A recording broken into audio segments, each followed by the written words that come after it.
আমার মা বোনদেরকে জিজ্ঞেস করেন, কত শখ আহ্লাদ করে বিয়ের লাল শাড়ি পরেছিল, মেরুন কালার শাড়ি পরেছিল, হাজার স্বপ্ন গিয়ে শ্বশুর বাড়িতে গিয়েছে, কিন্তু দেখা যায় নির্দিষ্ট সময়ের পরে সে লাল শাড়িটাই জীবনের মধ্যে লাল কালার হয়ে দাঁড়িয়ে গিয়েছে।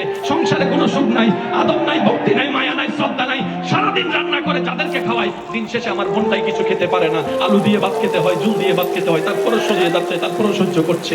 কিছুক্ষণ ওনার কটুকথা, কিছুক্ষণ ওনার কটুকথা, কিছুক্ষণ ওনার যৌতুক নিয়ে কথা, হাজার কথা শুনে যখন মনে তো কষ্ট, মানুষ তো রাতভর কান্না করে, বাথরুমে গিয়ে কান্না করে, বালিশ চিপে কান্না করে। হঠাৎ করে যখন ডোরবেল বেজে উঠে, বুঝতে পারে আমার বোন মেহমান এসেছে, দ্রুত মুখটা ধুয়ে মেহমানকে আমন্ত্রণ জানানোর জন্য, খালা শাশুড়িকে, মামা শাশুড়িকে আমন্ত্রণ জানানোর জন্য সামনে চলে গিয়ে ওই হাসির অভিনয় করে, অন্তর দুঃখের সাগরে মুখে হাসির অভিনয়। প্রত্যেকটা মানুষের জীবনে বেশিরভাগ এমন কথা বলেন, ঠিক কি না? স্ত্রী সবসময় এটা খুব বেশি ভালোবাসে যখন তার স্বামী তাকে প্রত্যেকটা বিষয়ে সাপোর্ট করে, প্রত্যেকটা বিষয়ে তাকে হেল্প করে, প্রত্যেকটা বিষয়ে তার জন্য ডিফেন্স হয়ে কাজ করে, ডিফেন্স করে। এটা স্ত্রী খুবই বেশি ভালোবাসে। এবং স্ত্রী এটা বড্ড বেশি ভালোবাসে যখন পুরো পৃথিবী তার বিরুদ্ধে যায়, স্বামী তার পক্ষ হয়ে লড়ে। এবং স্ত্রী এটা খুব বেশি ভালোবাসে যে পুরো পৃথিবী যখন তার বিরুদ্ধে কাজ করে, স্বামী তার পক্ষে কাজ করে। এটা স্ত্রীর জন্য অনেক ভালোবাসার একটা কারণ।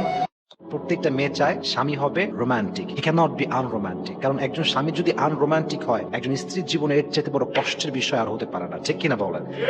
স্ত্রীর জন্য সবচেয়ে বড় এক্সপেকটেশন হচ্ছে তার স্বামী হবে রোমান্টিক। কারণ মেয়েদের নেচারটাই হচ্ছে এরকম, তারা পুরুষকে রোমান্টিক দেখতে পছন্দ করে, আনরোমান্টিক দেখতে পছন্দ করে না, খ্যাত দেখতে পছন্দ করে না। তো স্বামী যখন খ্যাত হয়, আনরোমান্টিক হয়, আনকোয়ালিফাইড হয়, তখনই দেখবেন পরকীয়া স্ত্রী শুরু করে দেয়। ঠিক আছে না যুবক ভাইয়েরা?